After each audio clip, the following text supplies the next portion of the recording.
In a small African village called Udola, there lived a midwife named Mama Nneka. For many years, she helped women give birth in the village's only small hospital. Everyone loved her because she brought their children safely into the world. But Udola had a problem: their children never became successful or famous. They grew up to be farmers, weavers, or mothers, just like their parents. Other villages nearby had doctors, teachers, and leaders, but Udola stayed the same. Still, the villagers were happy with their simple lives. One day, a man named Pastor Samuel came to Udola with his pregnant wife, Grace. He wanted to teach the villagers about God. But most people didn't like him. They said, "Our ancestors' gods are enough. You're forcing white people's ways on us."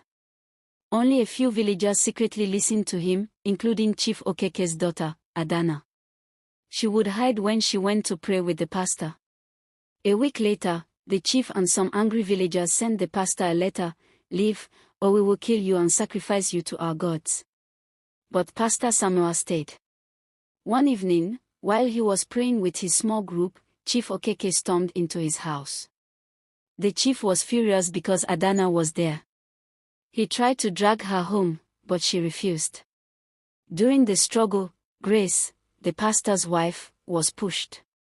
She fell, hit her head, and was rushed to the hospital. At the hospital, Mama Nneka helped Grace give birth to a baby boy late that night. The pastor was relieved, but he noticed Mama Nneka didn't smile. Days later, villagers visited to celebrate the baby. Mama Nneka came too. When Grace handed the baby to her, Pastor Samuel suddenly felt something was wrong. He prayed silently, and his spiritual eyes opened. He saw Mama Nneka's true form. Darkness filled her, and her eyes turned black. The pastor grabbed his baby back and started praying loudly. Mama Nneka tried to run but couldn't move. The villagers watched in shock as she began to shake and scream. "I stole your children's futures," she confessed. "The village oracle and I cursed them. They were never meant to succeed." The crowd screamed in anger. The chief realized even his own daughter's future had been stolen. The villagers wanted to kill Mama Nneka, but Pastor Samuel stopped them. She ran away, but 3 days later, a truck delivering drinks to the village bar hit her, and she died. Many believed it was punishment from God. After this, the villagers listened to Pastor Samuel. Mothers began praying for their children, asking God to protect them and send good midwives. The chief gave land for a church and school. Years later, Udola's children became doctors, teachers, and leaders. The village finally prospered. The story spread: always pray for your children even before they are born.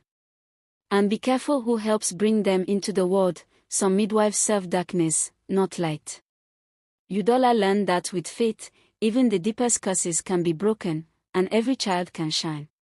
The moral is clear: pray for your children's future, even when they are still in the womb.